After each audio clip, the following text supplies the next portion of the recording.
அனைவருக்கும் வணக்கம். மிதுன ராசினியர்கள், நீங்கள் உலகத்தில் எந்த மூலையில் இருந்தாலும் நிகழ்ந்து கொண்டிருக்கும் ஜனவரி மாதம் 25/1/2025 முதல் அடுத்த 7 நாட்கள் உங்களுடைய வாழ்வில் தானாக நடக்க போகும் நல்லது என்ன? நிச்சயம் உங்களுடைய வாழ்வில் இவை நடந்தே தீரும், யாராலும் தடுக்க இயலாது. அந்த வகையில் மிதுன ராசினியர்களுக்கு என்ன மாதிரியான நன்மைகள் எல்லாம் ஏற்பட இருக்கு, கிரக நிலைகளின் ரீதியாக அமையிருக்கும், சாதகங்கள் என்ன, பாதகங்கள் என்ன, மேலும் என்ன மாதிரியான முன்னேற்றங்கள் எல்லாம் உங்களுடைய வாழ்வில் ஏற்பட இருக்கு, குறிப்பா இத்தருணங்கள்ல கிரகங்களுடைய சஞ்சார நிலைகள் என்ன என்று பார்க்கும்போது ரிஷபத்தில் குரு பகவானும், மிதுனத்தில் செவ்வாய் வக்ரம் பெற்றும், கன்னியில் கேதுவும், தனுசு ராசியில் புதனும், மகரத்தில் சூரியனும், கும்பத்தில் சனி மற்றும் சுக்கிரனும், மீனத்தில் ராகுவும் சஞ்சரிக்கிறாங்க. இந்த கிரகங்களுடைய சஞ்சார நிலைகளின் காரணமாக மிதுன ராசினியர்களுடைய வாழ்வில் குடும்ப சூழ்நிலை ரீதியாக உத்தியோகம், தொழில், வியாபாரம், கலைத்துறை,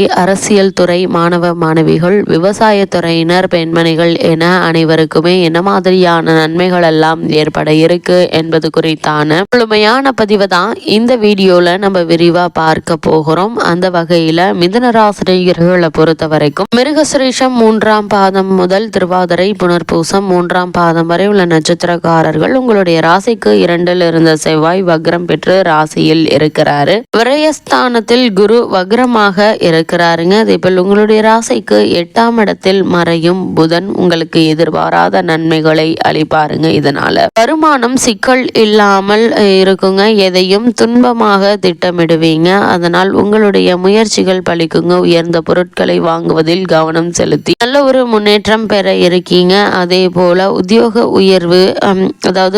உயர்வுக்கு உயரதிகாரிகள் உங்களுக்கு உதவிகரமாக இருப்பாங்க. கிளை தொழில் தொடங்குவீங்க. ராசிக்கு 11ஆம் உடைய செவ்வாய் ராசியில் வக்ரம் பெறுவதன் மூலமாக புதிய வெளிச்சம் கிடைக்கக்கூடிய ஒரு தருணமா தான் இந்த வாரம் அமைய இருக்குது. மேலும் என்ன மாதிரியான விஷயங்கள்ல நீங்கள் கவனமாக இருக்க வேண்டும் என்று பார்க்கும்போது உங்களுடைய ராசிக்கு சுகஸ்தானத்தில் கேது இருப்பதால் தாயாருடைய உடல்நிலையில் கவனமாக இருப்பது அவசியங்க. நீங்கள் வேலை, உத்தியோகம் என்று அதிகமாக நேரத்தை செலவழிப்பதன் மூலமாக ஆரோக்கியத்தில் சற்று பின்னடைவு ஏற்படுவதற்கான வாய்ப்புகள் இருக்கு. அதனால் கவனமாகவும் எச்சரிக்கையாகவும் இருப்பது அவசியம் என்பதை கிரக நிலைகள் மீண்டும் மீண்டும் அறிவுறுத்துதுங்க. அது மட்டும் இல்லாம உங்களுடைய ராசிக்கு விரயஸ்தானத்தில் குரு பகவான் சஞ்சரிக்கும் நிலையில சுக்கிரனும் அனுகூலமாக அமைந்திருக்கிறாரு. இதன் பிறகு நல்ல ஒரு முன்னேற்றம் ஏற்பட இருக்குதுங்க. சுக்கிரன் விரயஸ்தானத்தில் நிலை கொண்டிருப்பதால சுகஸ்தானத்தில் கேது அமர்ந்திருக்கிறாரு. இதனால் வரவை விட செலவுகளே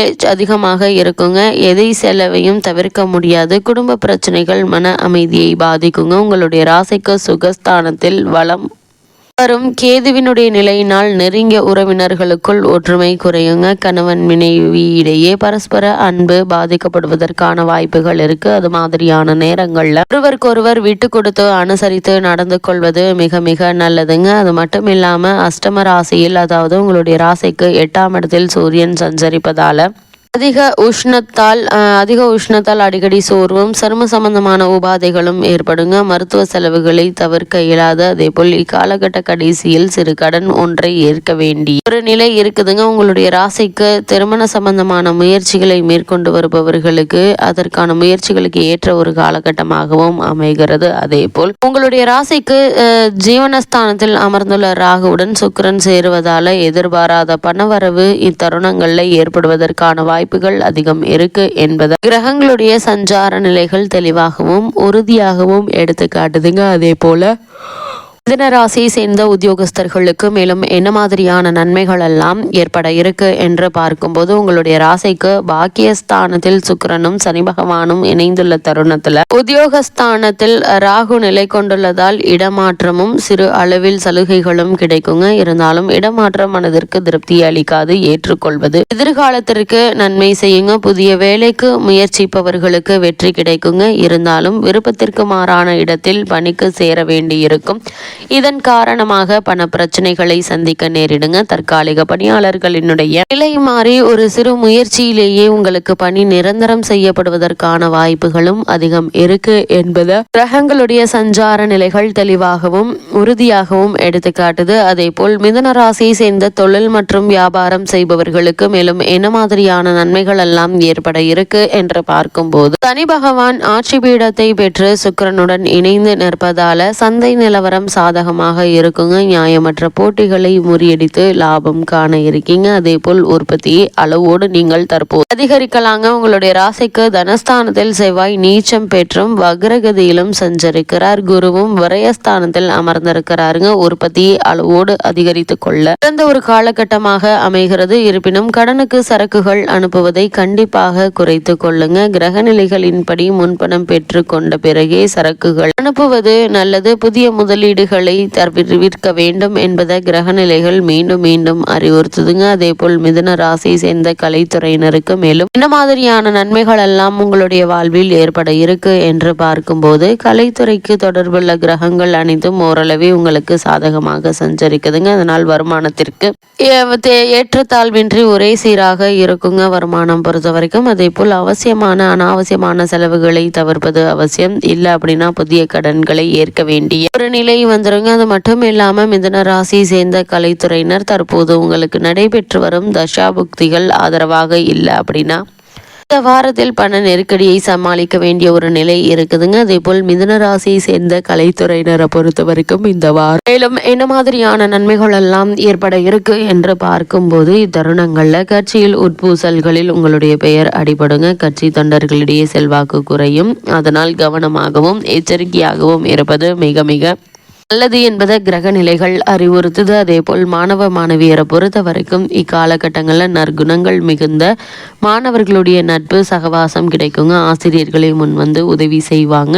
போட்டிகள் விளையாட்டுகள் ஆகியவற்றிலும் வெற்றி பெறுவதற்கு ஆதரவாக சம்பந்தப்பட்ட கிரகங்கள் நிலை கொண்டிருக்குதுங்க. கிரகிப்பு சக்தியும் நினைவாற்றலும் தக்க தருணத்தில் உங்களுக்கு துணை நிற்கும் என்பதை கிரக நிலைகள் மீண்டும் மீண்டும் அறிவுறுத்துது. அதே போல் விவசாயத்துறையினரை பொறுத்த வரைக்கும் உங்களுடைய உழைப்புக்கேற்ற விளைச்சல் கிடைக்குங்க. அடிப்படை வசதிகளுக்கு எந்த ஒரு குறையும் இருக்காது. அஷ்டம ராசியில் சூரியன், தனஸ்தானத்தில் வக்ரகதியில் பூமிக்காரகரும் சஞ்சரிப்பதால அடிக்கடி ஏதாவது ஒரு உபாதைகள் ஏற்பட்டு மருத்துவ செலவுகள் ஏற்படுங்க. கால்நடைகளுடைய பராமரிப்பிலும் செலவுகள் அதிகரிக்குங்க. அது மட்டும் இல்லாம அவசியமும் ஏற்படக்கூடும் என்பதை கிரக நிலைகள் குறிப்பிடுது. அதே போல் ஆரம்பத்திலிருந்தே திட்டமிட்டு தேவையற்ற செலவுகளை தவிர்ப்பது நல்லது என்பதை கிரக நிலைகள் அறிவுறுத்துது. அதே போல் மிதுன ராசியை சேர்ந்த பெண்மணிகளுக்கு மேலும் என்ன மாதிரியான நன்மைகள் எல்லாம் உங்களுடைய வாழ்வில் ஏற்பட இருக்கு என்று பார்க்கும்போது, இக்காலகட்டம் முழுவதும் குரு பகவான் விரயத்தில் சஞ்சரிப்பதால் அவரால் அதிக நன்மைகளை எதிர்பார்க்க இயலாது. குடும்ப பிரச்சனைகளும் மனதை அரிக்குங்க. குழந்தைகளுடைய எதிர்காலம் பற்றிய கவலை சோர்வை ஏற்படுத்தும். வேலைக்கு முயற்சித்து வரும் மங்கையருக்கு தடங்கல்கள் ஏற்படுங்க. அதனால் கவனமாக எச்சரிக்கையாக இருப்பது அவசியங்க. மிதுன ராசினியர்களுக்கு கிரக நிலைகளின் ரீதியாக கூறப்படும் பரிகாரம் என்ன என்று பார்க்கும்போது, தினமும் ஒரு தசகம் ஸ்ரீமத் நாராயணியம் படித்து வந்தால் போதுங்க. எண்ணற்ற நன்மைகள் உங்களுடைய வாழ்வில் ஏற்படும்.